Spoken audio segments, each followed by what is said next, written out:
tarde, Simone. Tudo bom? Tudo, e com você? Seja Ah, bem-vinda. Então, vamos começar aqui, Laura. Eu vou só te apresentar rapidinho, então você fica bem à vontade. A proposta é que você fale, né, em torno de 1 hora e depois a gente abre uns 20 minutinhos, 30 minutos, para alguma interlocução, pergunta, comentário, tá? tá legal, Tá? tá legal. Então, vamos retornar aqui, gente. Nós estamos aqui com a professora Laura.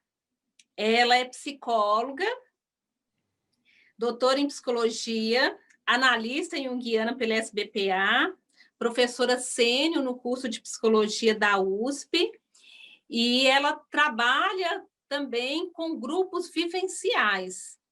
E hoje a palestra é Sonhos Iniciais, a Psicologia como Rito de Iniciação.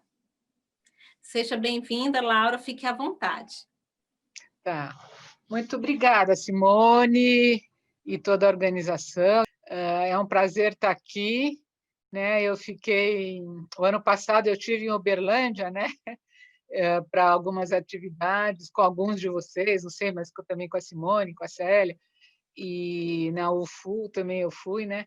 E eu fiquei sintonizando com a experiência que foi intensivíssima, né? Acho que 2 dias, sexta e sábado, nossa, eu trabalhei não sei quantas horas, mas foi muito boa, né? Assim, um E encontro com teve uma pessoas. tempestade, e teve uma tempestade no final. Pois é. Pois é, por isso que eu estou começando assim, porque é inesquecível, né? Aquela tempestade. Porque aí, quando a gente acabou o trabalho no sábado, eu tinha que ir correndo para o aeroporto, a Simone foi me levar de carro, né, Simone? E uma tempestade, eu não sei como é que anda Uberlândia, mas, nossa, foi em dezembro, né? 11 meses atrás, mais ou menos, comecinho de dezembro, né? E uma tempestade que a gente achou que ia perder o avião, né? Foi uma aventura, assim, né? E eu estava lembrando agora, tudo online, né? Não preciso nem sair da minha casa, é muito diferente, mas eu acho que o afeto, a interesa, a seriedade são as mesmas, né? De a gente estar aqui e poder trocar umas ideias. E eu me amparo nessa experiência do ano passado, que eu gostei do movimento junguiano em Uberlândia. Eu achei que tinha uma coisa com muita vitalidade, muito interesse, muita seriedade também, né? A gente fez um seminário, eu pude dar supervisão, a gente trocou bastante coisa que eu achei interessante, né? Em diferentes momentos. Então, é um prazer estar aqui. É uma pena que eu não pude assistir de manhã, tarde de manhã, que eu estava dando um seminário na Sociedade Junguiana de manhã. Então, eu estou aqui no embalo hoje, assim, coincidiu, mas é bom também, né? É muito bom a gente poder trabalhar assim. E, então, eu me sinto à vontade mesmo, Simone, obrigada pela apresentação e me deixar à vontade. Eu me sinto que eu tenho essa história de menos quase um ano atrás, que foi uma aventura até, né? Foi intensivo e foi uma aventura, a chuva, o aeroporto e tudo, então eu estou à vontade, porque a gente ficou muito à vontade, molhada, né? Tudo muito maluco. E também eu achei muito interessante, porque a proposta que partiu, não sei se foi de você, Simone, ou de todo mundo, da organização desse simpósio, partiu de vocês, não foi minha, né? Não foi uma proposta minha, mas eu acolhi bem, porque foi para falar do meu mestrado, né? Esse tema que está aí foi o tema do meu mestrado. Então, para mim, me permitiu reconectar lá atrás, né? Porque o meu mestrado eu defendi em 1987, quer dizer, faz muito tempo, né? Foi no milênio passado, no século passado, mas é um daqueles temas que não tem data, né? Que sempre estão valendo, né? Então foi muito bom eu retomar isso. Ele ficou presente em mim o mestrado, porque fala de psicoterapia e sonhos, que são temas que não têm fim, né? A gente nunca esgota, né? E ele dá como se fosse um enquadre para a gente poder trabalhar em psicoterapia se valendo de sonhos, né? Então, eu fiquei pensando 1 hora para falar, o que eu poderia trazer que talvez fosse interessante, não fosse interessante. E, no fim, com essa questão de ficar à vontade, que eu espero que vocês também estejam, e que depois a gente possa trocar umas ideias, né, daqui a uma hora, eu fiquei pensando em mais que relatar, porque o meu mestrado tem uma coisa interessante. Eu era muito jovem, né? 1987, que eu defendi. Naquele tempo, a gente podia fazer mestrado em 7 anos, né? E eu fiz em 7 anos. Quer dizer, então, imagina, quando eu comecei, eu era recém-formada, né? E estava já me especializando em Jung, estava toda empolgada, mas eu era muito jovem, o mundo era diferente, se vocês querem saber, o meu mestrado foi datilografado, não foi digitado, né? Ele foi datilografado, aquela coisa que a gente fazia de corte e costura, né? Não tinha internet para acessar a bibliografia com tanta facilidade naquele tempo, né? Como a gente tem hoje. Então, a gente sabia de um livro que tratava do tema, a gente procurava nas livrarias, ou procurava alguém que não tinha muita coisa na começo da década de 80, né? Não tinha muita coisa junguiana traduzida, né? Tinha muita coisa que a gente ia buscar em inglês, francês, espanhol, ou tinha mais coisa traduzida sobre Jung ou de Jung em Buenos Aires, por exemplo, do que em São Paulo naquela época, né? Hoje o movimento junguiano está maior no Brasil do que na Argentina, mas naquela época era assim. Então, era todo um trabalho de atrás, todo um trabalho artesanal e toda uma empolgação inicial também de começar a carreira, né?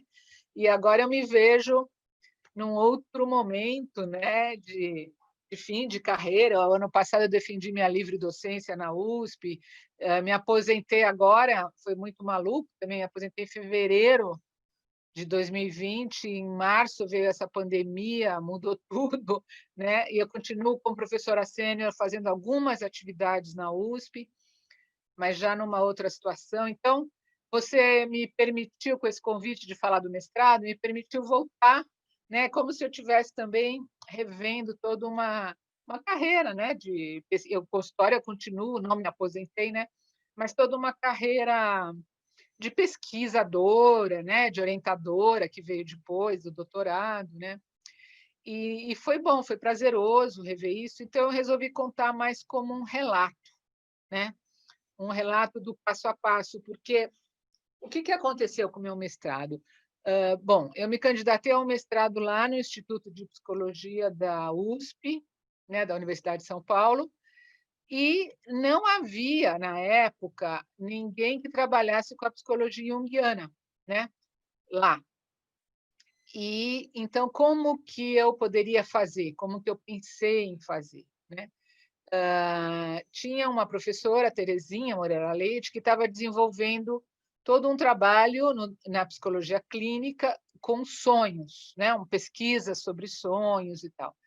E eu já estava interessada em Jung, né? Eu já me formei na USP por outros caminhos, eu já tinha descoberto ou sido descoberta pela psicologia junguiana, então eu já queria desenvolver um trabalho junguiano, eu já estava fazendo uma análise junguiana, eu já estava estudando. Quando eu comecei o mestrado, eu comecei ao mesmo tempo um curso de especialização em psicoterapia na PUC, e aí eu estava lá dentro na parte junguiana desse curso de especialização, com o professor Sandor, a Denise, a Liliana, a Isabela, o Jair. Então, é uma equipe que estava, sobretudo, trazendo elementos junguianos, né?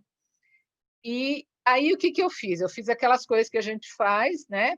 Que é juntar. Bom, e para Jung, os sonhos são importantes, e para uma possível orientadora, que era a professora Terezinha Moreira Leite, os sonhos são importantes. Ela não era junguiana, né?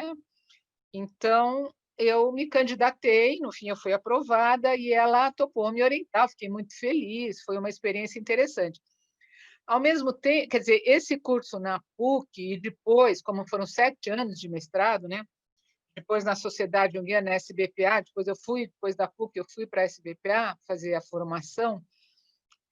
Ao mesmo tempo, então eu tinha esses dois lados, né? Na USP, o mestrado e na PUC os estudos junguianos. Aí, aos poucos, na USP, eu acabei virando docente também, né?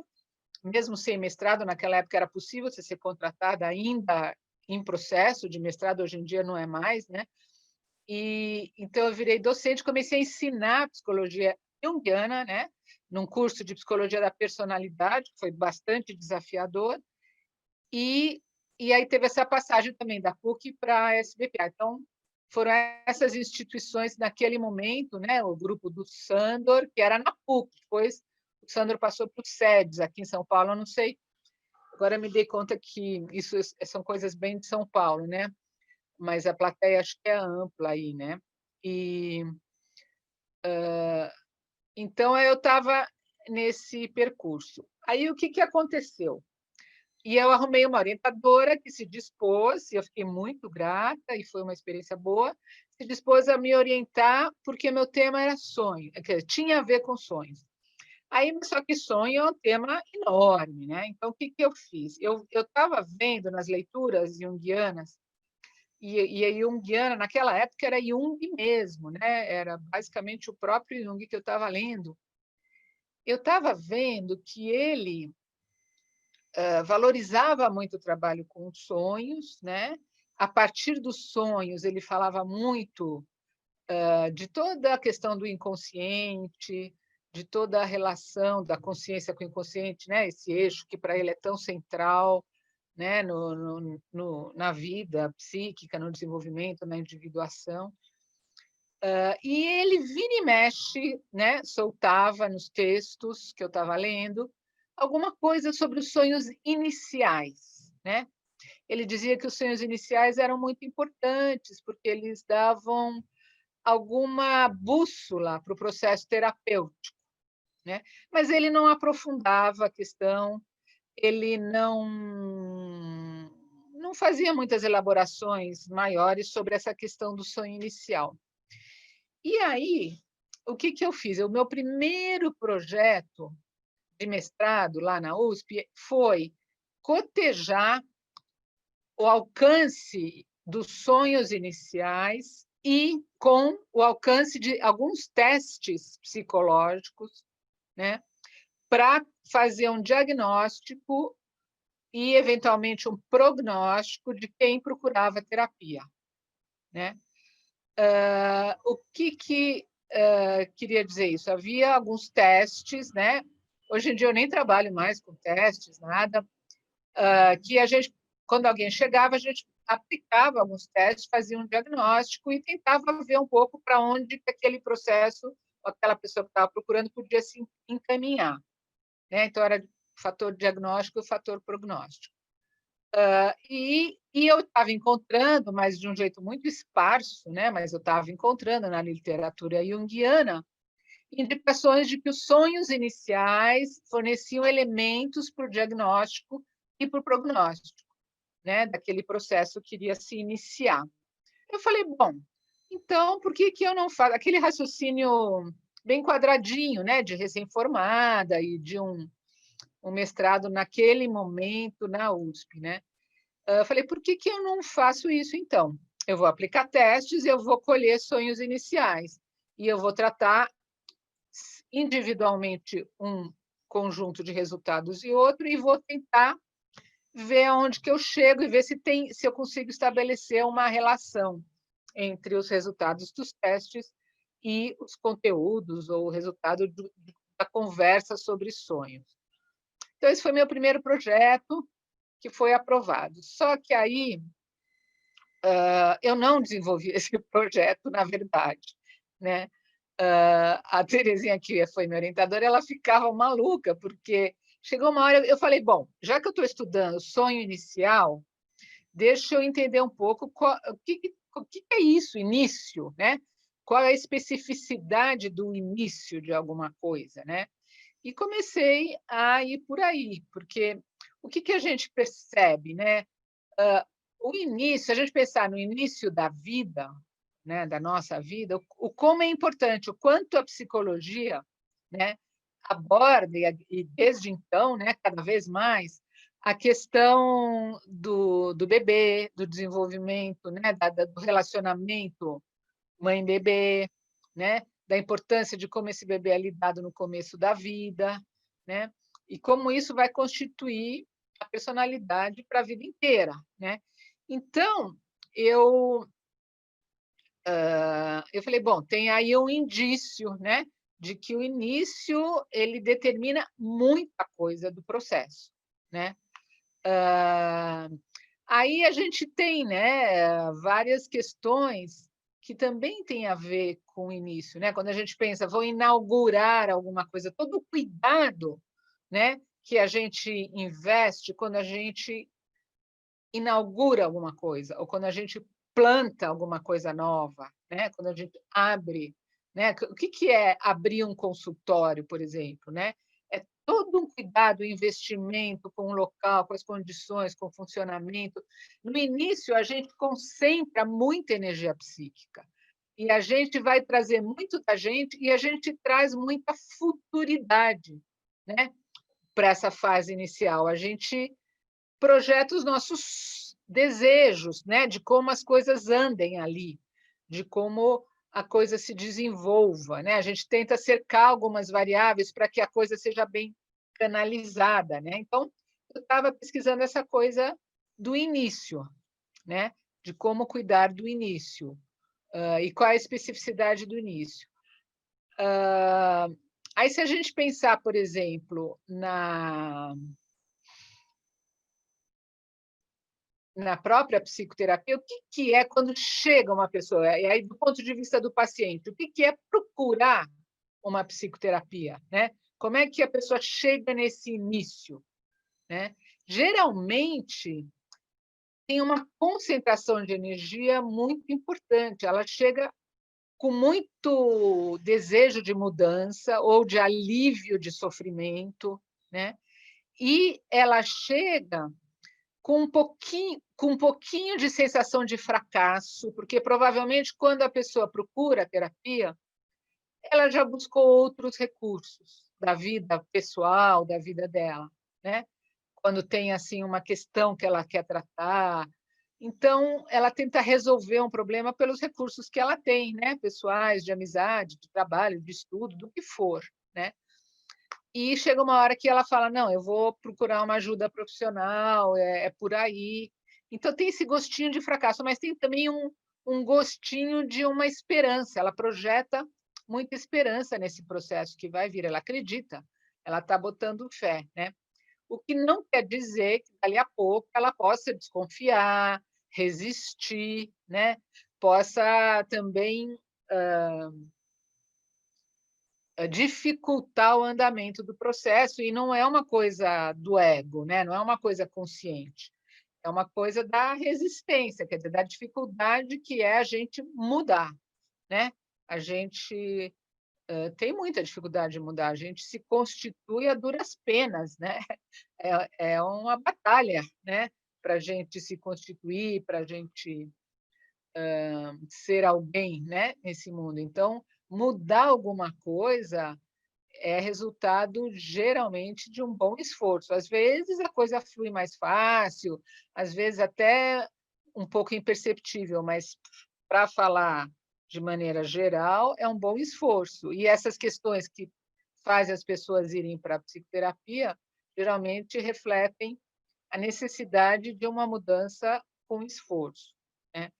Então, eu fiquei pensando, nossa, é um momento muito especial esse momento de você chegar e buscar. Tem gente que, às vezes, né, pede uma indicação e fica com o número do telefone ou contato, hoje em dia nem é quase só telefone, né? Ou contato, fica lá, põe dentro da agenda, põe na bolsa, põe não sei aonde, fica, às vezes, meses, anos, né, com aquele... Fica namorando a ideia, né?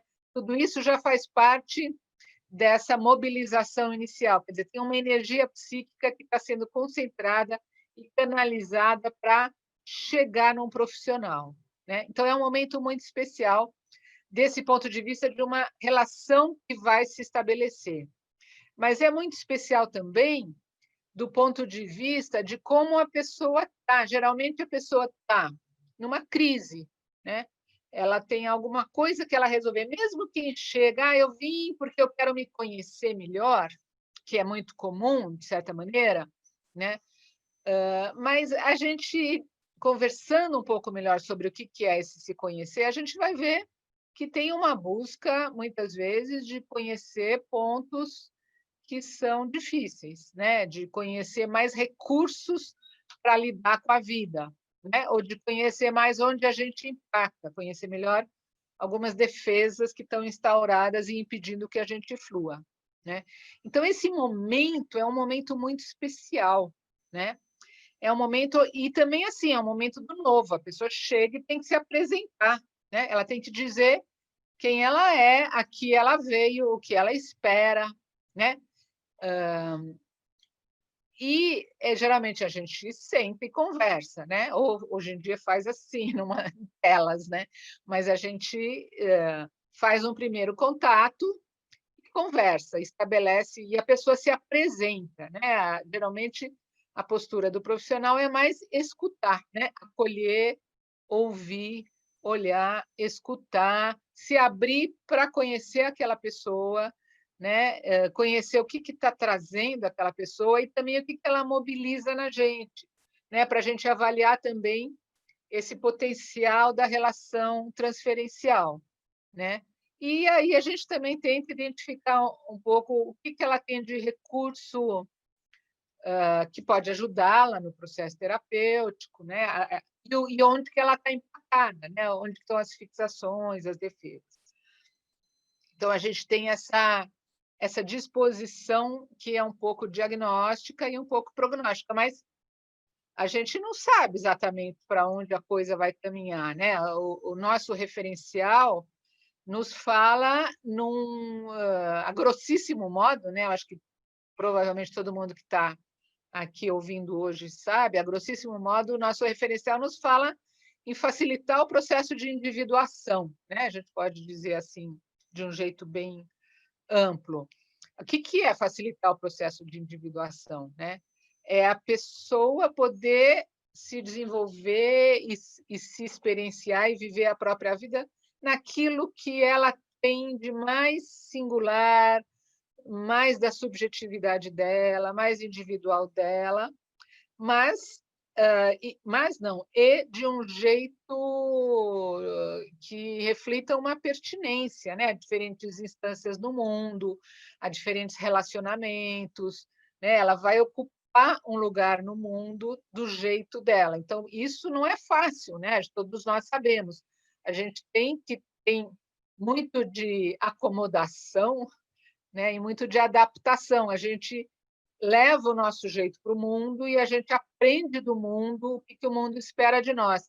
E a gente faz um jogo entre essas duas coisas. E, por outro lado, a gente é um processo de individuação, a gente vive um processo de individuação. Então, a gente tem que ter também uma certa adequação a nós mesmos, né? A gente tem, às vezes, conflitos internos que são inevitáveis, né? Eu estava hoje de manhã, eu estava dando um seminário, um curso de formação junguiana, e a gente estava trabalhando aquele texto do volume 9, que chama Consciência, Inconsciente e Individuação, em que o Jung fala com todas as letras. Ele fala, olha, chega um momento na vida que o conflito é interno, e é um conflito entre a consciência e o inconsciente, né? Que é uma relação muito delicada que a gente tem que viver e que geralmente acontece uma autoequilibração, uma autorregulação psíquica, né? O Jung fala na função compensatória, né? Quer dizer, como o inconsciente é capaz de compensar algumas unilateralidades ou alguns desvios da consciência, ou às vezes de dar uma força quando a consciência está bem alinhada, mas está meio sem muita força. Então, é como se o inconsciente, às vezes, ele compensa, puxa para o outro lado, e às vezes ele fala, não, vai por aí, né? Isso seria a função compensatória do inconsciente. Mas, muitas vezes, a gente vive conflitos, e o Jung vai dizer, olha, às vezes, esses conflitos a gente não consegue solucionar, né? Porque o inconsciente é algo da natureza, é algo impessoal, né? A gente tem o inconsciente pessoal, que tem a ver com a nossa história de vida, tudo que em nós foi recalcado. A gente tem isso, mas a gente tem dominantes. Eu não sei se eu estou chovendo muito no molhado aqui, falando numa plateia bem junguiana, mas eu acho que eu vou por aí. Qualquer coisa vocês reclamem, viu, Simone? Você me ajuda aí se tiver muito, ou se alguém falar alguma coisa no chat. Mas a gente tem, então, esse inconsciente que é fruto do nosso recalque, mas a gente tem esse inconsciente que são as dominantes arquetípicas, que são impessoais e que, às vezes, nos desafiam em algumas coisas que a gente não vai conseguir, assim, o ego não vai conseguir solucionar, né? Então, o que a gente tem que fazer? A gente tem que ampliar ou transformar o nosso jeito de lidar com esses temas, com esses conflitos, no sentido de conter o conflito, né? Porque às vezes a gente acredita numa coisa, a gente descobre que existe uma alternativa ou algo de um outro jeito para lidar com a mesma coisa. A gente pode escolher, então eu vou substituir aquilo que eu acreditava e vou trocar pelo outro. Mas às vezes a gente vê que não, que eles são complementares, né? Só que eles não se integram muito bem, né? O Jung fala, a gente não soluciona todos os problemas. A gente tem que aprender a conviver às vezes com o conflito, ou tem que se ampliar. Se a gente tem lugar só para uma solução, a gente vai estreitando o nosso campo de visão, né? A gente vai querendo impor uma certeza, uma vontade ao outro, né? A gente vai reduzindo as possibilidades. Então, se apresenta uma outra possibilidade, às vezes a gente tem que conviver com as duas, né? Tem que se experimentar um pouco numa, um pouco na outra, e tem que ampliar. Não estou dizendo vamos fugir de resolver, de tomar decisões, mas eu estou dizendo tem muitas situações na vida em que a gente é melhor a gente se ampliar, né? E nos nossos tempos, provavelmente os desafios que a gente tem são desafios de ampliação, né? O que a gente fala muito hoje em dia? Em inclusão, em diversidade, em alteridade, em democracia. São todas situações que a gente tem que se abrir para. Eu falei de dois, né? Mas a gente está falando até de mais de dois, né?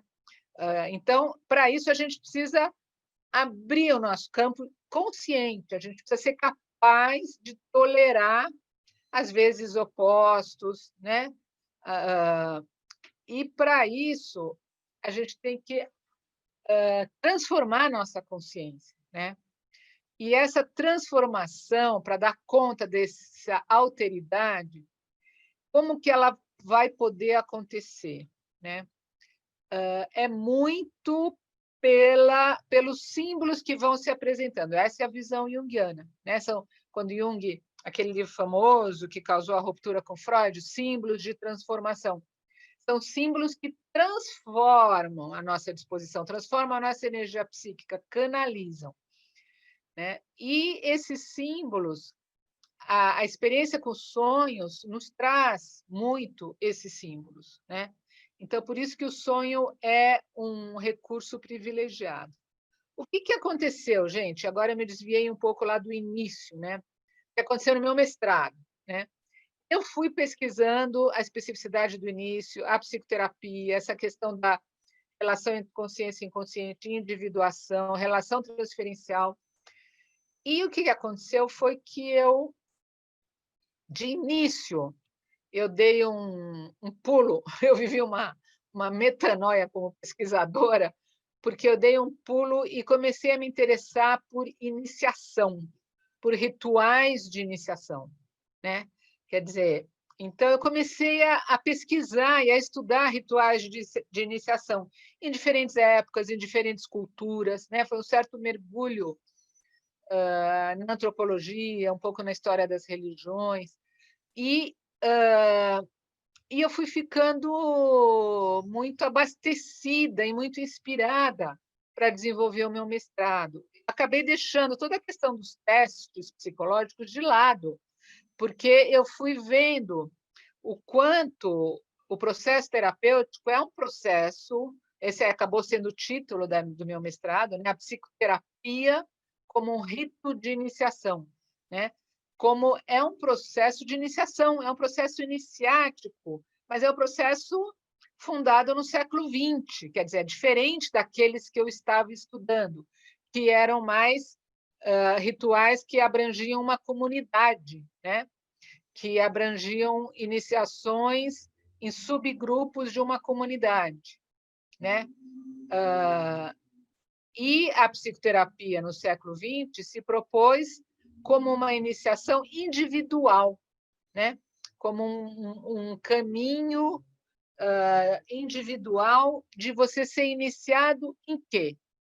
De você ser iniciado em você mesmo. Essa é a ideia da individuação, né? A gente passa o começo da vida desenvolvendo um complexo egóico, né? Um ego, centro da consciência, para dar conta de muitas demandas que a gente tem, muitas externas, algumas internas, né? E cada vez mais internas, né? Nessa questão da individuação e caminhando. Só que esse ego ele não vai dar conta da nossa identidade mais profunda, né? Ele vai acabar sendo um bom agente, né, da individuação, um bom colaborador, né, como se fosse às vezes, nem sempre também, um executor da individuação. Então, ele precisa se abrir, né, ao inconsciente, ele precisa descobrir que o inconsciente existe, descobrir que ele tem um papel, geralmente um papel de compensar, né, da função compensatória, que eu estava falando agora há pouco, da autoequilibração, né? E o ego vai cada vez mais sendo conduzido por questões, né, que vão sendo sugeridas pelo inconsciente, às vezes sugeridas, às vezes impostas até, né? Elas vêm às vezes com uma força, uma energia psíquica que o ego tem mais é que baixar a cabeça e falar ok, ou se resistir muito, a gente pode desencadear uma situação patológica, né? Então, o que aconteceu? Eu fui passando de uma visão e de uma busca de compreensão dos sonhos iniciais, né? Que era aquela coisa de ajudar o diagnóstico, ajudar o prognóstico, e fui passando por uma questão da iniciação, né? Então, a conclusão do meu mestrado é que a psicoterapia é um rito de iniciação atual e que todos os sonhos são sonhos iniciáticos, porque eles colaboram para a iniciação do ego nessa realidade psíquica maior, né? E eles colaboram para fortalecer, para sofisticar a relação entre o ego e o inconsciente, né? Então, foi aí que eu fui chegando, né? Com essa questão. E para isso, deixa eu ver como é que está o nosso tempo, tem mais uns 20 minutos, né? Eu fui chegando em algumas questões, deixa eu ver aqui para eu não me perder. Então, tem essa especificidade do momento inicial, né? Que é muito importante, essa concentração de energia, mobilização para mudança, uma busca de uma ajuda profissional, porque os outros recursos já estão esgotados, né? Agora, a busca de terapia não é impulsionada só pelo ego, né? Ela é impulsionada pelo self também. Então, o terapeuta ele precisa poder ouvir a pessoa de um jeito amplo, né? Porque se a gente pensar, quer dizer, o que é a transferência, né? Como é que o Jung apresenta para a gente?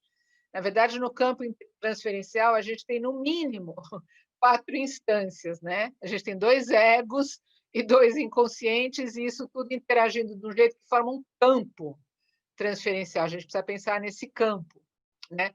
Então, a pessoa chega e se apresenta. Geralmente, quem está falando bastante nesse começo, primeiros contatos, é o ego. Ele fala, olha, eu estou aqui por causa disso. Ele conta histórias, né? Conta situações, traz queixas, né? Você pode perguntar algumas coisas para esclarecer um pouco mais pontos dessa história, pontos dessas queixas, né? O ego do terapeuta também traz questões, né? Mas a gente tenta ouvir algo mais, naquele sentido bem freudiano, né? De ouvir nas entrelinhas, de ouvir os atos falhos, os comentários, mas também no sentido mais profundo, que é assim, o que essa pessoa está trazendo, né? E por onde que ela está empacada, onde que está difícil, né? E isso não adianta se perguntar diretamente para a pessoa, porque nem ela sabe. Se ela soubesse, quem sabe ela já teria lidado de outro jeito. Então, a gente precisa ter uma escuta muito mais ampliada.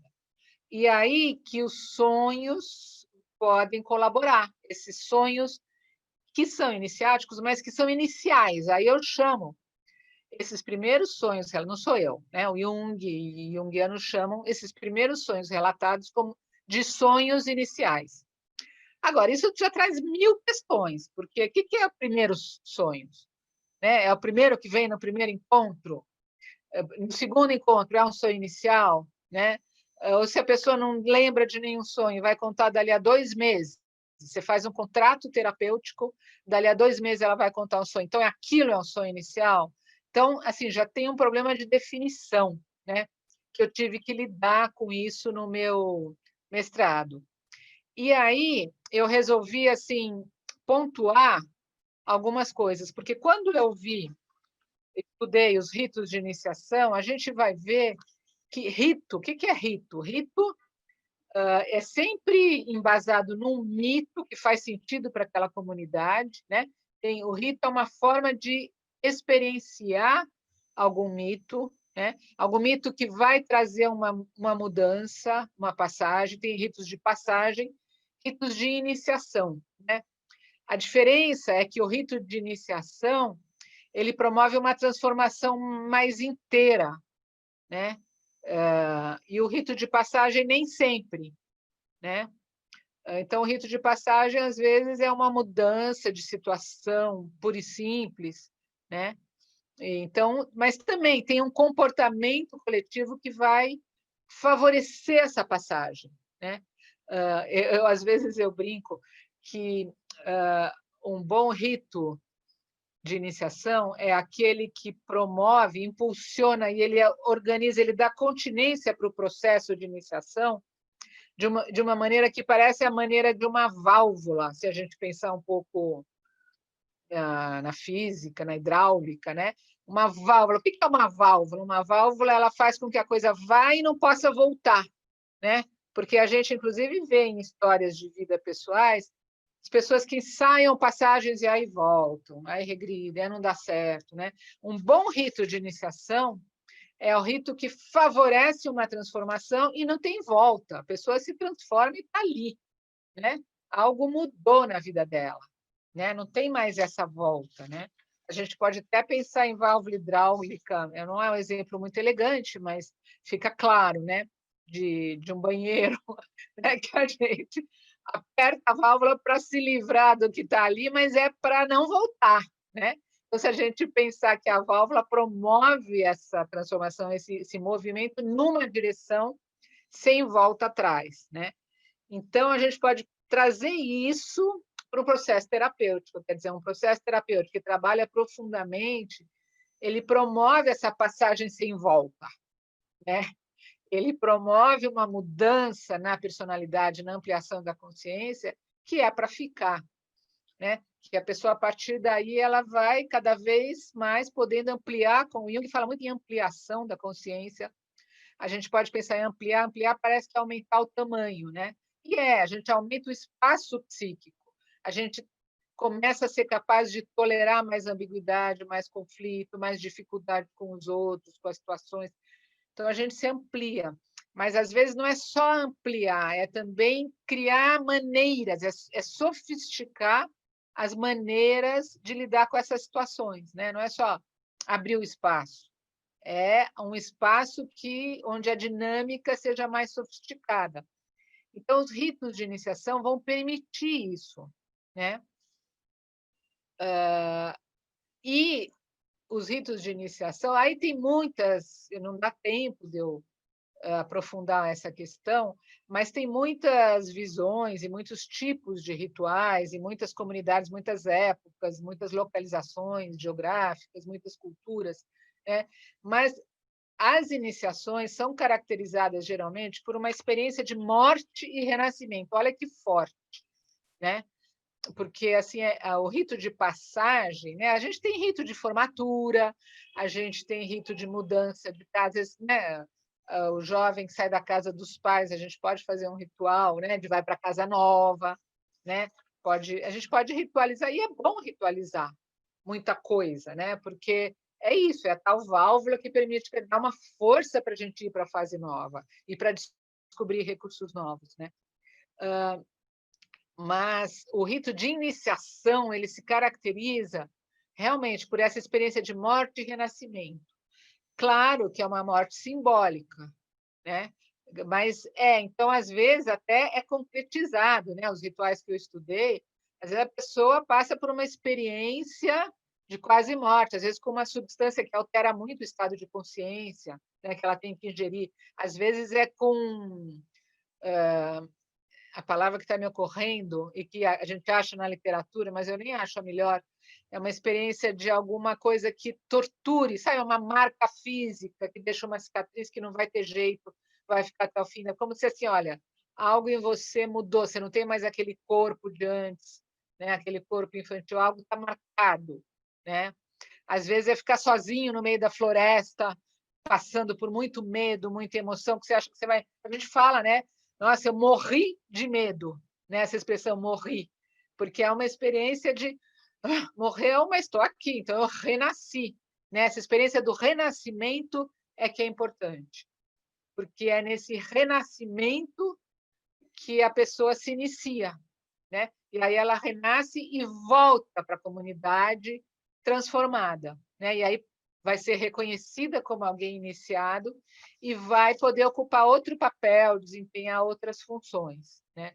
Então, a gente pode fazer uma analogia, eu acho que é feliz, eu acho que está na obra junguiana, entre um processo psicoterápico profundo, né, que não é só uma adaptação a uma situação, né, ou não é eliminar um sintoma, porque um sintoma bem eliminado é um sintoma que é transformado em símbolo. A pessoa se compromete com aquilo.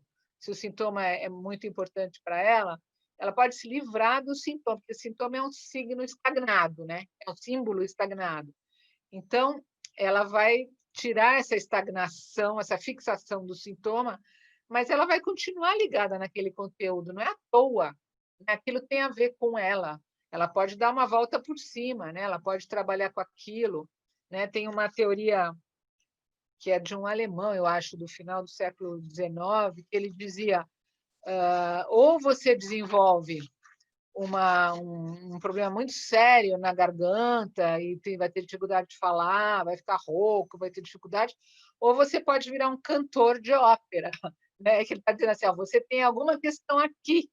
Então, se você chega com um sintoma, como é que você libera essa energia para poder usar de um jeito criativo aquilo que está preso ali? E o fato de estar preso ali, às vezes, é um jeito de pôr o seu foco ali, a sua atenção. E isso os sonhos fazem, né? Então, por isso essa importância da gente trabalhar com sonhos, né? Eu não sei se está claro, mas então, eu defini sonho inicial como sonho que é realizado até o contrato terapêutico, tá? Porque chega uma hora, às vezes a gente marca mais uma entrevista, mais outra, né? Chega uma hora, tá bom, então vamos trabalhar assim, né? Tal horário, de tal jeito, tal. Aí nesse momento já como assim, já se resolveu trabalhar, já se fez um contrato, e um bom contrato terapêutico é um contrato em que as 4 instâncias vão participar, né? A pessoa quer conscientemente participar, o self vem junto, a gente pode aferir isso pelos sonhos, né? Se for o caso, né? Porque às vezes a coisa não engrena, né? E às vezes é até criativo que não engrene, né? Tem alguns autores que dizem que se num sonho inicial já aparece a própria pessoa do terapeuta, eles dizem que acham que isso é ruim, porque está falando de uma sobrecarga na transferência, né? É a explicação que eles dão. Porque mais tarde, você sonhar com o terapeuta pode ajudar a trabalhar com questões transferenciais, questões de resistência. Mas se já no sonho inicial, você nem resolveu que você vai ficar, você já sonha com a pessoa, do terapeuta, isso pode ser ruim. Isso tem na literatura, né? Então, o ego precisa fazer o contrato, o self precisa fazer o contrato, né? O self como centro do todo, do inconsciente. E o terapeuta também precisa estar inteiro naquilo. Ele precisa estar, eu compro esse paciente, né? Eu compro esse processo, eu vou viver junto. E o sonho pode ajudar muito, né? Só para dar um exemplo muito rápido, tem alguns sonhos iniciais que são muito compridos, né? E que a gente pode remeter ao longo do processo terapêutico, porque eles vão dando elementos para a gente trabalhar. Às vezes, eles norteiam o processo como um todo, né? Cada hora a gente revisita o sonho e vê um aspecto. Mas tem alguns que são quase que fragmentos, né?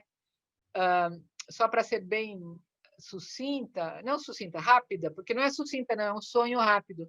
Eu estou lembrando de uma vez, eu até pedi autorização, né, para a pessoa na época, era uma estudante de psicologia que estava encantada com as questões junguianas, como a gente às vezes fica, né?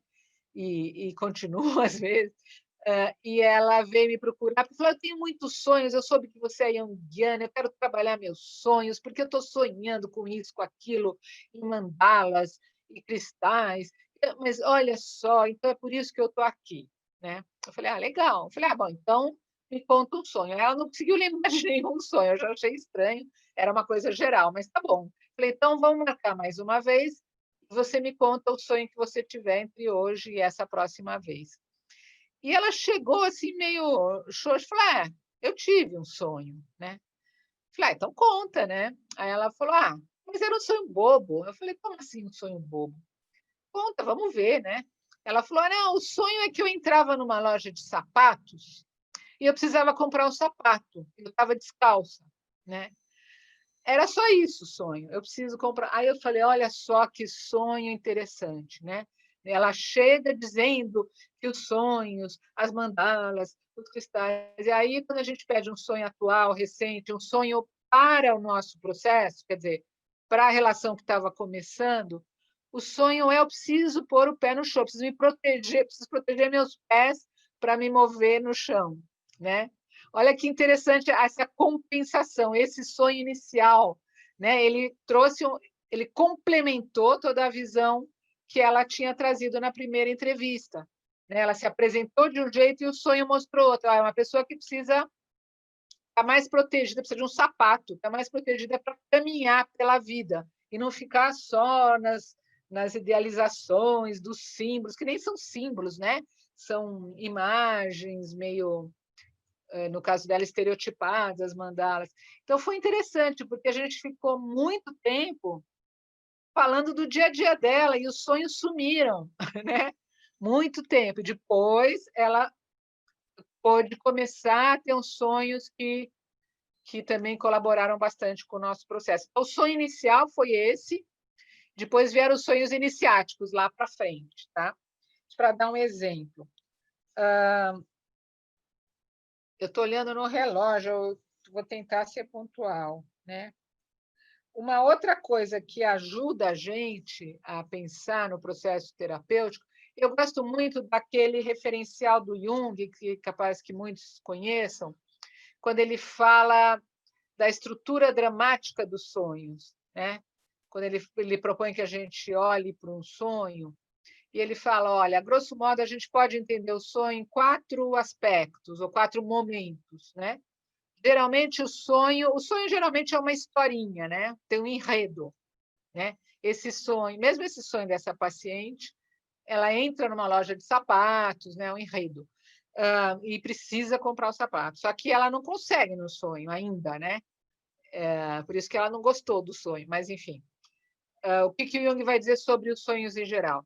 Que primeiro tem um momento que ele chama de exposição, em que os elementos que constituem os sonhos aparecem. Então, os personagens, onde que a coisa acontece, que situação que é, que ambiente, que hora do dia.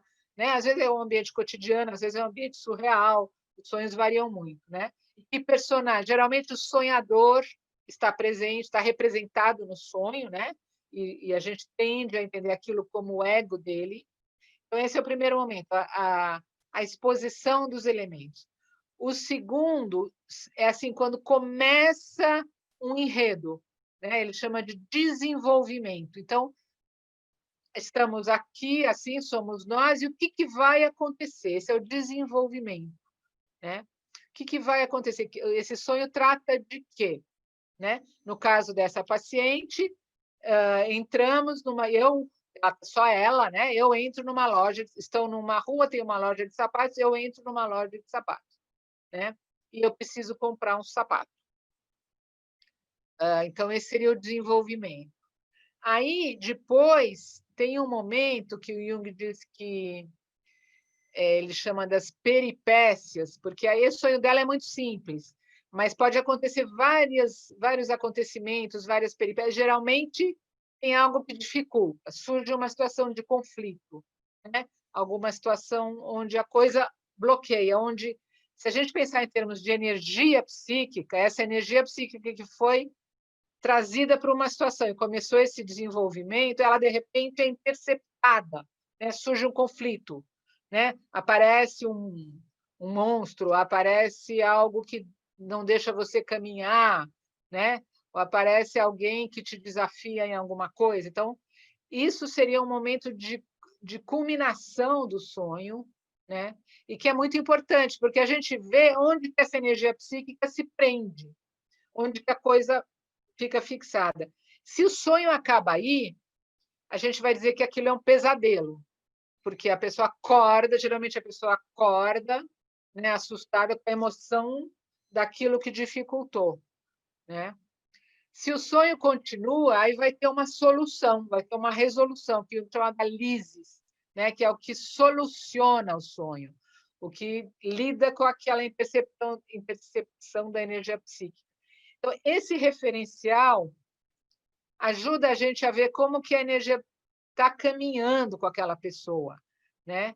E naquele contexto, que é o contexto dela buscar terapia, o contexto do aqui e agora, né? Então, é um referencial muito rico, porque ele mostra, assim, de verdade do que estamos falando, onde que a coisa está empacada, que seria um momento, talvez, do diagnóstico, né? Voltando lá para a mentalidade dos testes, e como que ela pode ser solucionada, né? Que isso seria o elemento do prognóstico. Ou não, às vezes ela não se soluciona, né? Gente, eu estou tentando ser super pontual, meu relógio está dando 3 horas em ponto.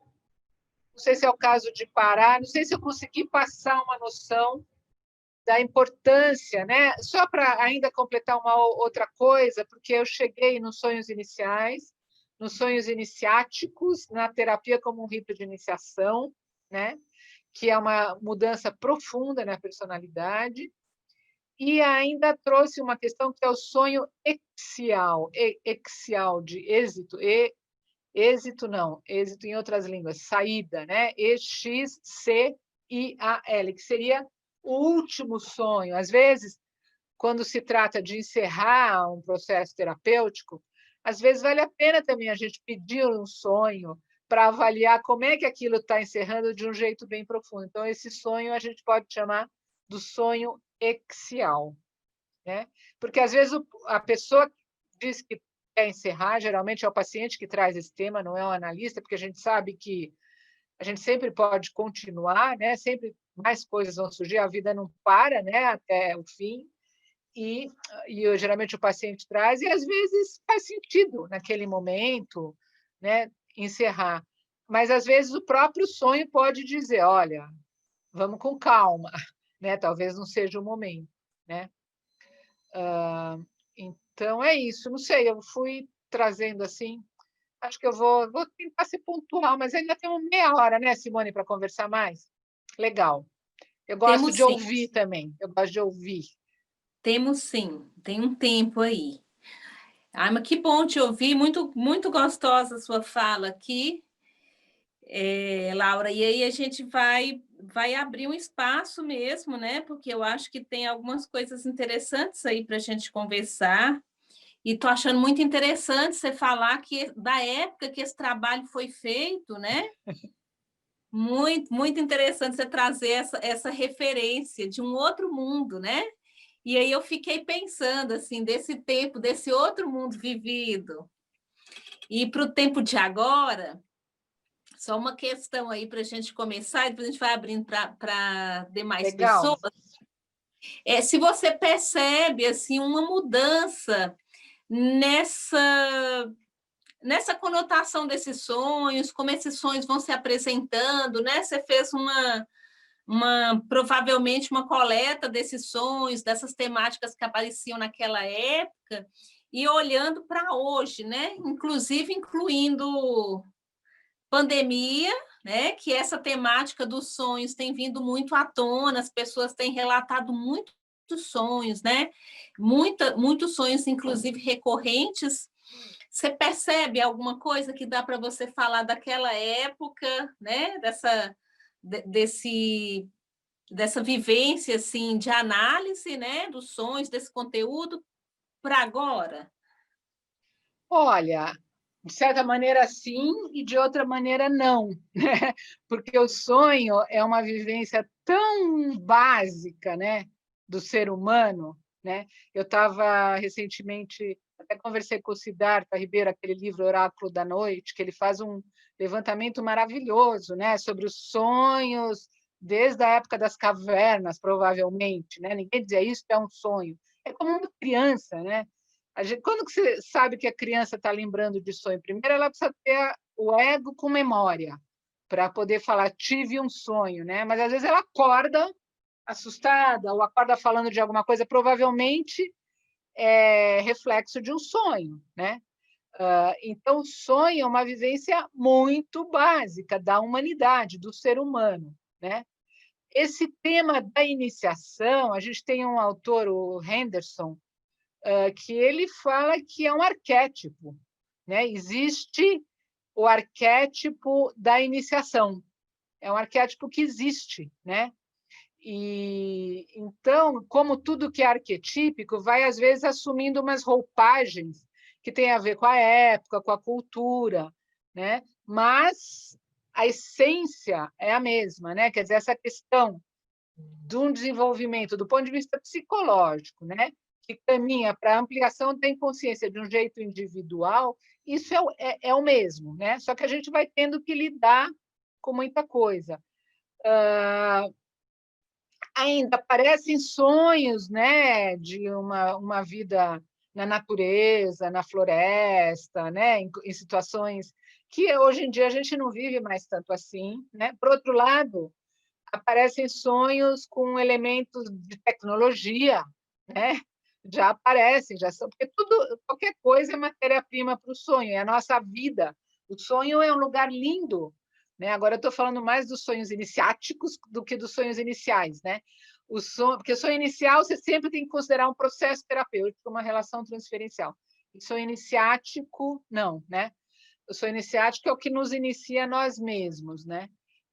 Então, o sonho é um jeito maravilhoso da gente se retrabalhar, né? Da gente avivar nossa memória, da gente trabalhar os nossos conteúdos, né? E de pôr a gente num modo de funcionamento que é menos racional, menos egóico, né? O ego muitas vezes é espectador do sonho, né? Ele às vezes é convocado a colaborar, né? Às vezes ele sofre muito, mas às vezes ele se vê numa situação, ele poder se ver, né? Esse ego onírico e o ego que lembra do sonho, isso é muito rico para a gente ter esse distanciamento, esse espaço psíquico que permite uma boa elaboração, né? Agora, você está falando do mundo hoje, né? É interessante, porque, olha, eu falei do meu mestrado, em 1987 eu defendi, né?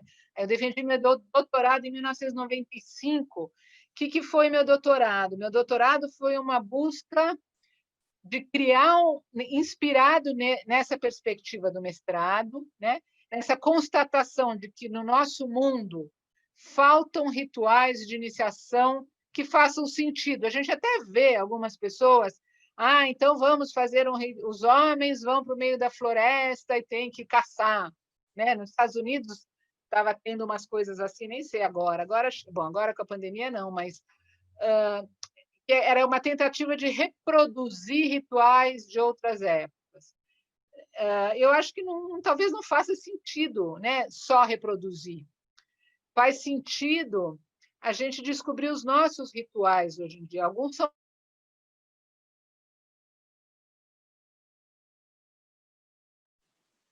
Caiu, né?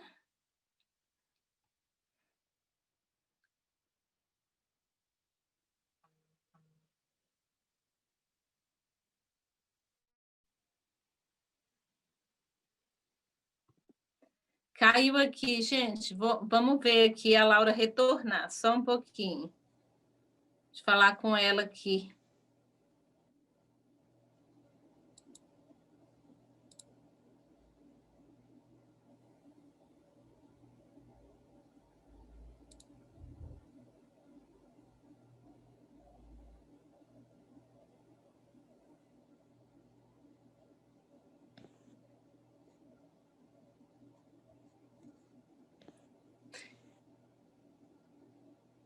Gente, tivemos um probleminha aqui com a Laura. Estou tentando falar com ela, tá? Só um instantinho aqui para a gente tentar resolver.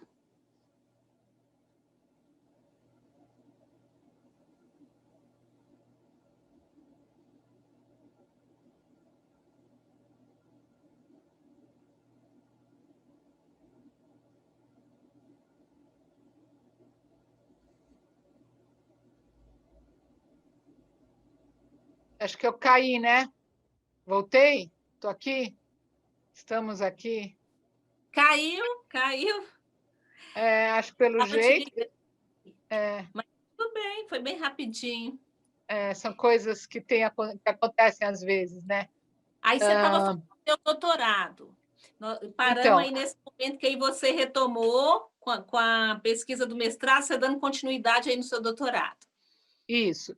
Aí o doutorado, eu tentei levar essa perspectiva da iniciação, que na verdade me acompanha até hoje, né?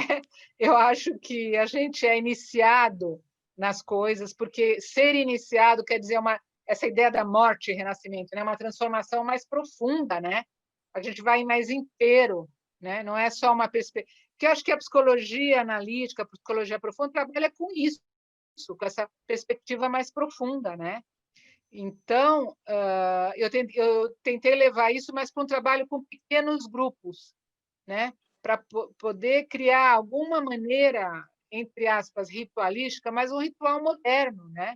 Um ritual atual, vamos chamar assim, de trabalhar em pequenos grupos. São grupos expressivos. Eu desenvolvi, meu doutorado foi sobre um trabalho com máscaras, grupos de fazer máscara, porque aí eu também tenho estudado o quanto a máscara é um elemento da iniciação de várias culturas, né?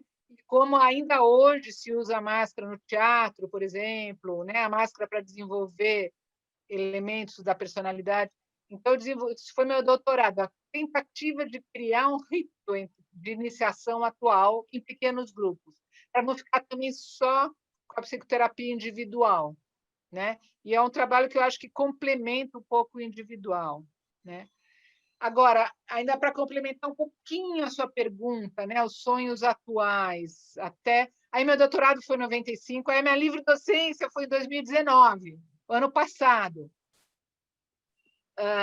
Que foi uma retomada desse meu percurso todo e tal.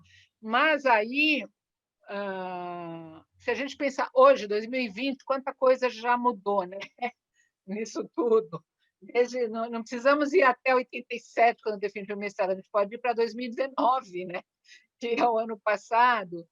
Os sonhos, que você perguntou especificamente, tem muita gente, tem muitas pesquisas atualmente sobre sonhos em psicologia, sonhos da pandemia, né? Tem muitas pesquisas e ainda não são totalmente conclusivas, então não quero falar muito. Eu posso falar um pouco da minha experiência clínica, né? O que eu vejo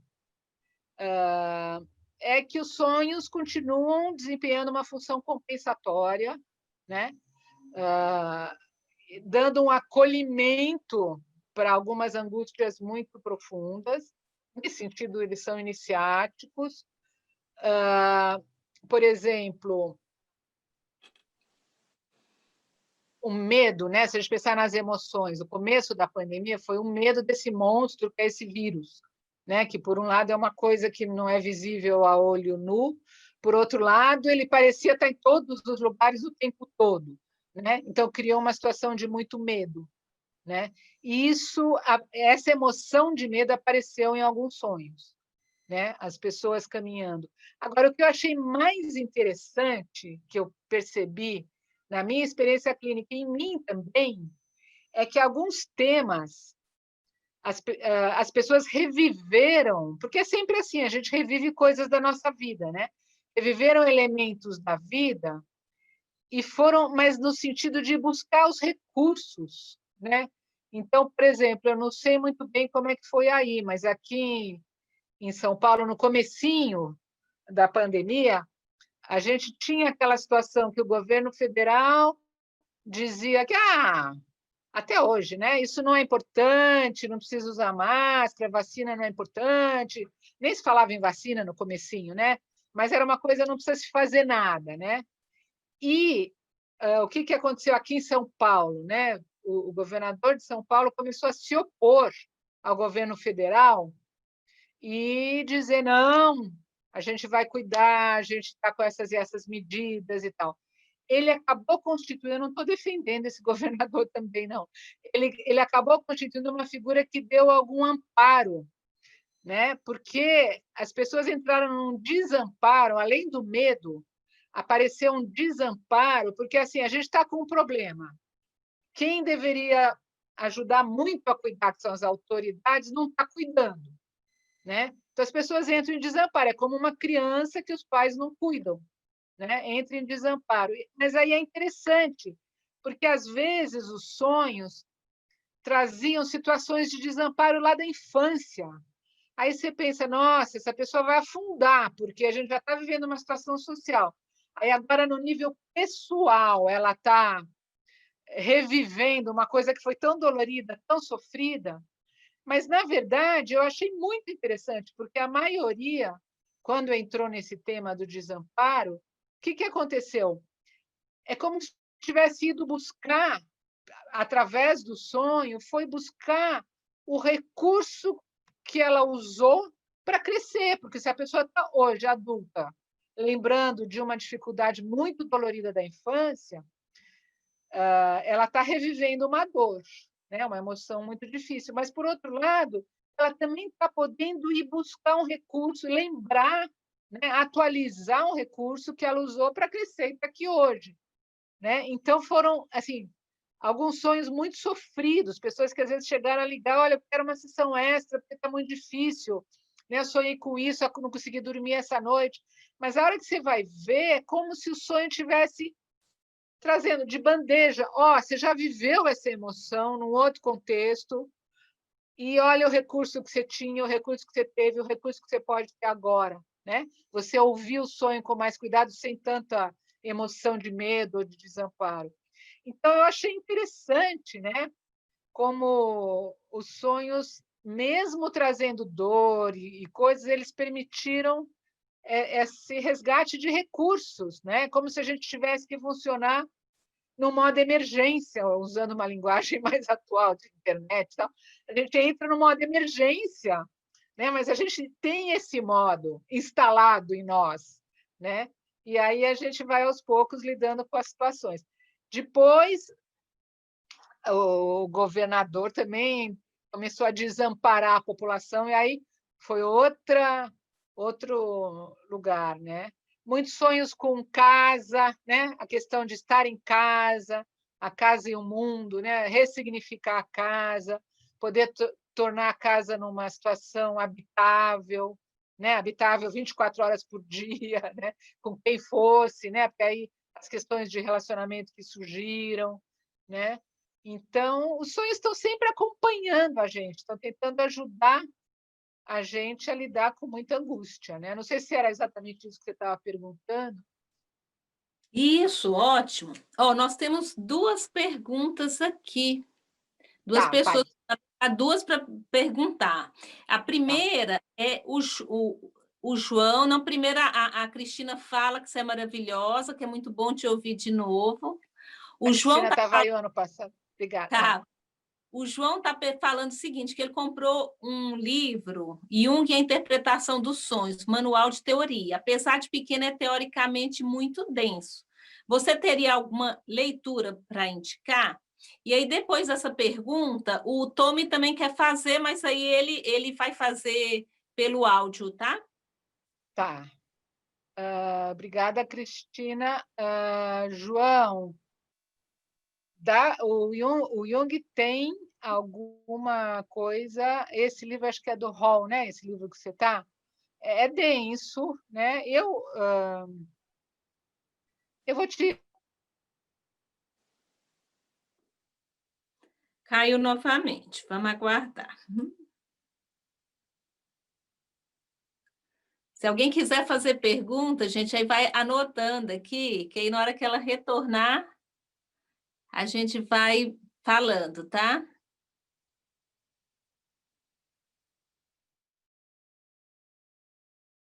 Aqui. Que coisa, desculpe, gente, não sei se o que aconteceu. Não tem acontecido, trabalhado muito online, né? Não tem acontecido isso. Mas Enfim, acontece. acontece, né? Então, esse livro chama Sonhos na Psicologia Junguiana, Novas Perspectivas no Contexto Brasileiro. Eu estou indicando esse livro porque a gente tentou trazer perspectivas do Brasil, né? Só autores brasileiros. Ele é de 2014, da editora Paulus. Não sei se dá para ver, tá? E tem, por exemplo, sonhos. Tem vários sonhos, senão eu vou. Sonhos em casais, sonhos em grupos de vivência, sonhos de garotos de rua, sonhos de pajés, sonhos num grupo de um hospital-dia, né? Eu conto um pouco dessas minhas experiências, então acho que é interessante, são capítulos que trazem um panorama geral. João, qualquer coisa, se quiser, depois você pode também me mandar um e-mail, um WhatsApp, a Simone pode intermediar, né, Simone? Que a gente pode pensar nisso. Então, tá. O Tommy, oi, Boa tarde. boa tarde. Gostaria de agradecer pela palestra da professora. Eu gostaria que, se for possível, é claro que já não temos muito tempo, mas que a professora pudesse explorar um pouquinho mais a questão do rito de iniciação, os ritos iniciáticos. Porque é claro que, do ponto de vista cultural, vamos dizer assim, antropológico-cultural, como a professora mesmo disse, Pode às me vezes, chamar de você, por favor. a joia, às vezes há uma certa confusão realmente de ritos iniciáticos com ritos de passagem, isso do ponto de vista da antropológico-cultural, né? Agora, os ritos propriamente iniciáticos, vamos dizer assim, são aqueles que tiveram a sua origem, estiveram ligados justamente às escolas de mistérios, né? Quer dizer, o rito Sim, iniciático não é para qualquer um, sim, né? E um dos pressupostos, os pressupostos, vamos dizer assim, de um rito iniciático é justamente, primeiro, a não transmissão, né? Quer dizer, não há transmissão de nenhum tipo de conhecimento, inclusive nem de fala, né? Então, existem até hoje determinadas ordens religiosas, vamos dizer assim, que nos monastérios nem se fala, nem se conversa, né? Quer dizer, o mínimo que se pode conversar, aquilo que realmente é necessário e emergente, mas praticamente é um silêncio total. Outro pressuposto também no rito iniciático, presente no rito iniciático, é aquele de quem inicia, né? Não é só o neófito, mas também quem inicia, quer dizer, de ter passado por aquele processo, né? sim. Em que o outro está sendo despertado, vamos dizer assim. A história da psicoterapia, e aí o Jung é um cofundador junto com o Freud, né? Porque, na verdade, a psicoterapia moderna é Freud e Jung, né? Claro que normalmente se dá o mérito só do Freud, mas se nós quisermos sermos honestos, é Freud e Jung, né? Porque são os 10 primeiros anos do século XX que se constitui essa chamada, então, psicoterapia moderna, e ali já estava presente o Jung, né? Grande parte Mas a psicoterapia moderna, ela, na verdade, é uma prática médica, né? Ela nasce como uma prática médica, ela nasce como técnica.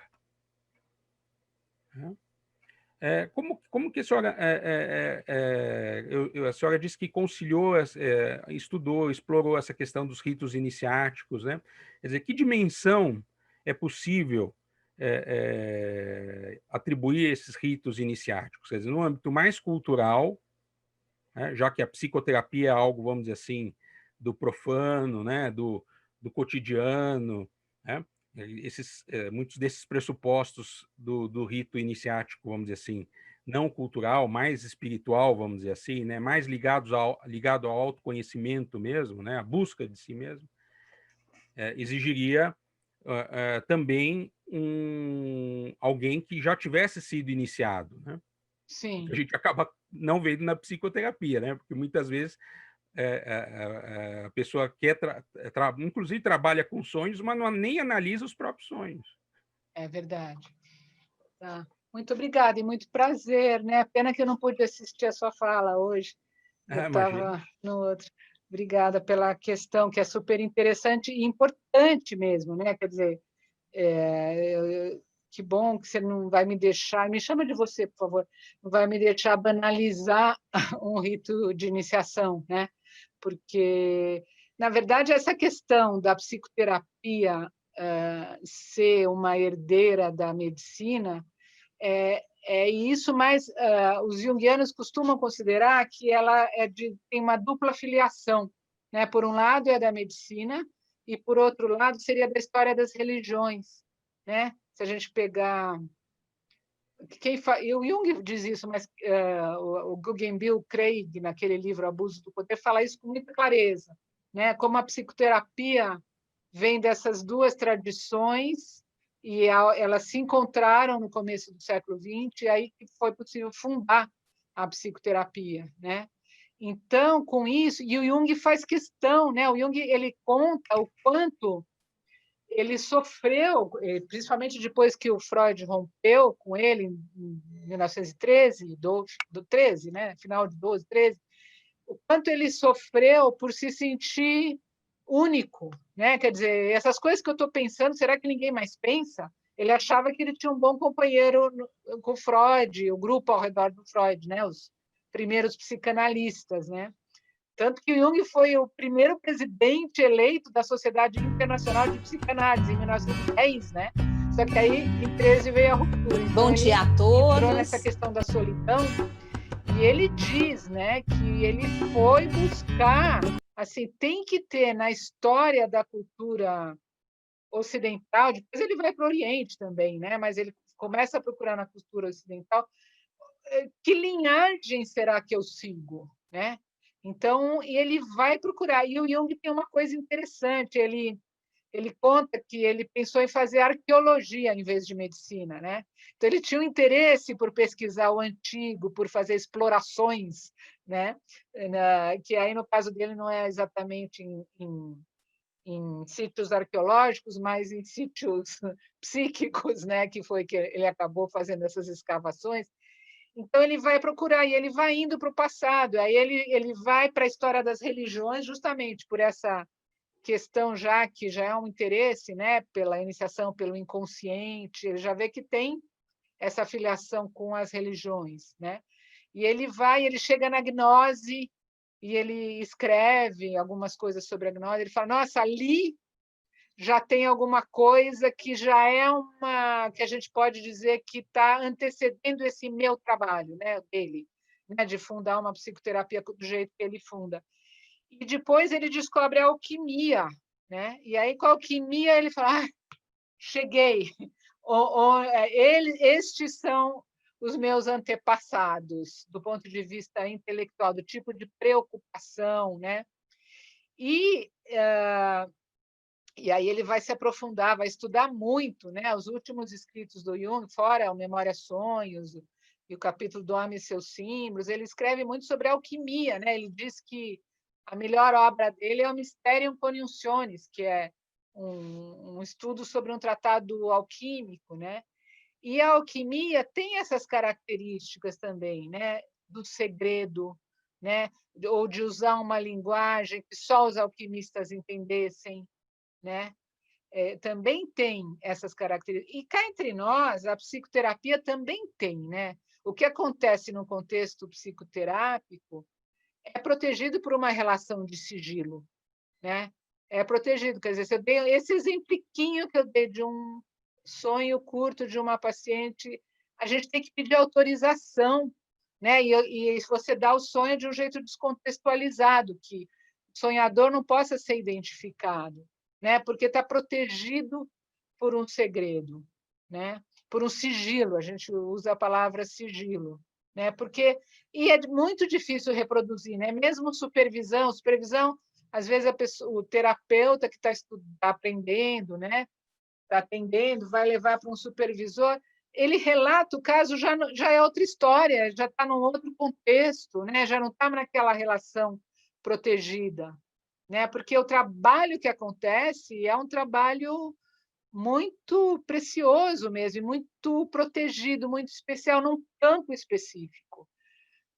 Agora, isso que você falou do iniciador é bem importante também, porque o Jung foi quem defendeu que o analista tinha que fazer a própria análise. E também a supervisão, ele falou, precisa fazer, né? Porque senão você não vai conseguir ser um bom analista. Eu recomendo, de novo, esse livro. Gente, quem que é essa Heloísa que está abrindo? Eu recomendo, de novo, esse livro do Guggenbill, O Abuso do Poder, que ele vai deixando bem claro a sombra do analista, né? O quanto o analista pode cair na armadilha das próprias defesas dele, das próprias fixações, e, com isso, projetar coisas no paciente. É um risco constante, mas o quão melhor analisado ele for, melhor, né? Então, não sei se eu respondi, mas são questões muito pertinentes. E o Jung ficou muito angustiado com isso, né? Com que trabalho que ele estava fazendo, afinal, né? Se era um trabalho científico, porque ele era acusado de não cientista, né? Ou se era um trabalho mais técnico, ou se era um trabalho mais artístico, ou se era um trabalho mais iniciático, né?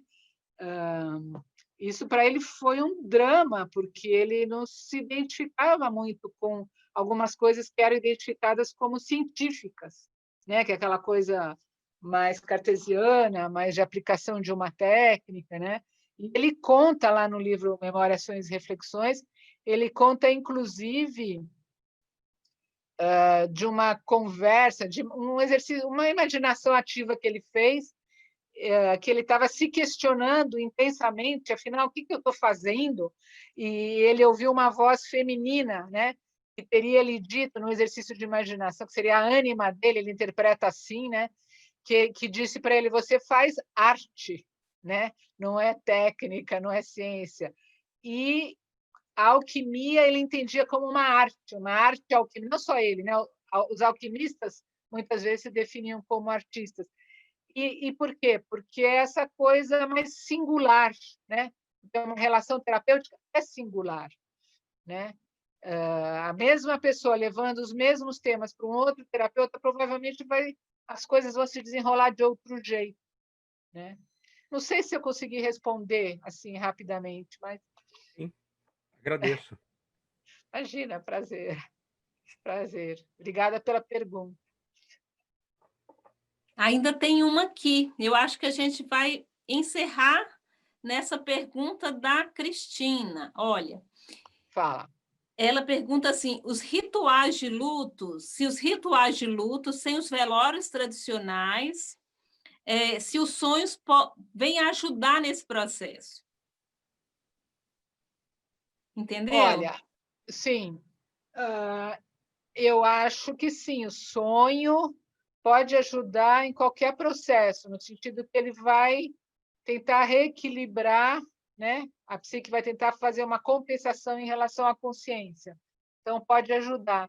Agora, isso que está acontecendo agora é porque o luto, acho que ela está falando, a Cristina está falando de morte mesmo, né? Luto pela morte. E provavelmente está falando dessas mortes de hoje em dia pelo Covid, que são muito tristes, né? A pessoa que fica isolada e morre, às vezes os familiares não têm acesso, não tem nem como fazer uma despedida, né? A importância dos velórios, dos enterros, né? Porque a morte como um evento da vida, vamos dizer assim, ou como um evento arquetípico, né? Um evento que delimita nascimento e morte, né? É um evento que precisa ser ritualizado coletivamente também, precisa ser vivido coletivamente. Não adianta só você fazer um ritual individual, né? Então, a gente está vendo muito sofrimento em algumas situações, né? E a gente está vendo algumas soluções de tentativa de, né? Fazer um luto melhor, quer dizer, um começo de luto, né, gente? O luto ele leva meses, às vezes até mais, né? É uma despedida, né? É como se a gente se despedisse da pessoa, a gente internalizasse elementos nossos que a gente viveu com aquela pessoa e não tem mais a pessoa no concreto, né? Isso leva tempo, a gente tem que recolher umas projeções, né? É uma transformação grande. Agora, o que eu tenho visto são umas iniciativas interessantes, né? Primeiro, de velórios online é melhor do que nada, né? É melhor do que nada. Fazer alguma coisa como nós estamos fazendo aqui, mas com o objetivo não de um simpósio, mas de um velório. É melhor do que nada, porque é um compartilhar junto a lembrança, a memória daquela pessoa, né? Trocar essas emoções e estar juntos nessa emoção da despedida, da morte, né?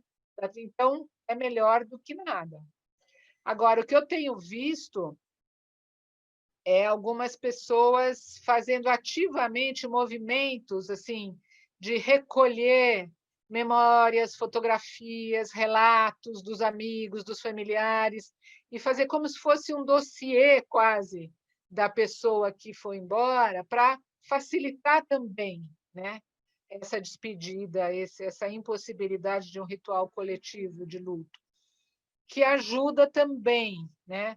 E eu acho que o mais difícil é quando se perde acesso ao corpo, porque precisa fazer uma despedida do corpo, né?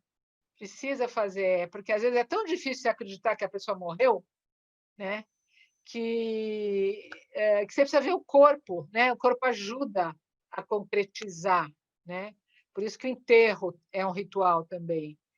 E a gente sabe, por exemplo, né, a dificuldade que é elaborar o luto de alguns desaparecidos políticos. Como é difícil não ter o corpo, né? Não ter esse esforço, às vezes, da família, né? Porque fica uma fantasia, não, a pessoa está viva em algum lugar, né? Você não permite a despedida mais completa.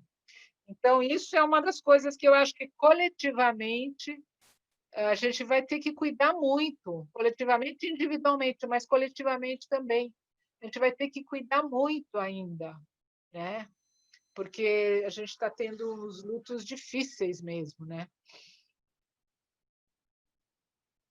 E tem umas iniciativas bonitas ainda com pessoas que estão terminais e estão internadas em UTI, longe da família, mas tem gente, deve ter aí também, né, aqui em São Paulo, que estão pedindo doações, sabe, de iPads, de celulares, para facilitar a comunicação do paciente internado com a família, nem que seja por iPad, pelo celular, mas uma comunicação e muitas vezes uma despedida, né? Porque essa doença é dura, porque o risco de contágio é muito alto, né? Então, na hora que a pessoa está mais contaminada, não de contágio, não, de contaminação, né? Está mais contaminada, mais precisando ser cuidada, ela tem que ficar isolada, né?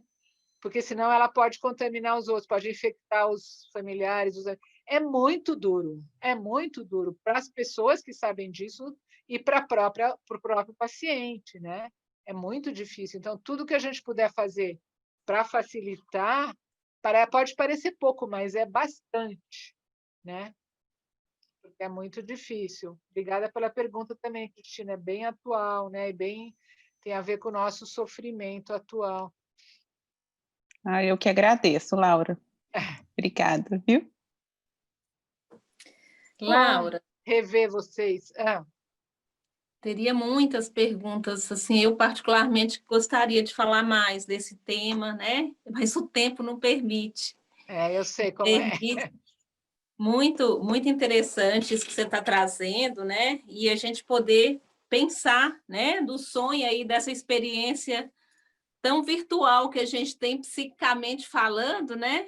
E você trazendo agora para essa relação do virtual que a gente está vivendo literalmente, né? Isso. Inclusive esses processos de despedida, né? Até esse próprio encontro nosso. O sonho, a gente conversou ano passado desse simpósio, né? Que seria presencial, convidei. E aí a gente faz nesse formato. Às vezes eu tenho fugi de uma tempestade, né? Pois é, quase surreal a gente atravessando aquele rio para chegar. Mas a sensação que eu tenho às vezes é que a gente está vivendo um sonho, né? Um sonho compartilhado aí, que às vezes parece que é meio que um pesadelo que a gente está atravessando. Acho que a gente vai precisar de um tempo para elaborar e entender tudo isso, né? Eu acho que sim. E parabéns, viu, por vocês, né? Tanta gente que está desistindo de eventos e de coisas, e vocês perseverarem, né, no simpósio, fazer acontecer do jeito possível, que é esse jeito virtual, porque esses momentos de estar junto, nem que seja assim, né, tudo bidimensional, telinha, telinha, telinha, telinha, nem que seja assim, há uma troca, há um campo que se cria, há uma reflexão conjunta, e a gente está precisando muito disso, se sentir pertencendo a grupos, a coletivos, a associações. Então, é muito legal vocês terem persistido no simpósio, né? E ele estar acontecendo desse jeito, muito legal. Parabéns e obrigada. Eu que agradeço, a gente agradece de coração, e que bom mesmo, né? Eu acho que são esses eventos mesmo virtuais que vai aquecer na alma, né? A alma vai encontrando jeito e forma, a gente está aprendendo muito sobre isso, né? É verdade. Muito obrigada, tá? Desejo um bom final de simpósio para vocês e parabéns. E qualquer coisa a gente se fala, é muito bom Tá estar bom. com vocês. Querida, obrigada pelo esforço de estar aqui conosco, viu? Imagina. Muito obrigada. Tchau.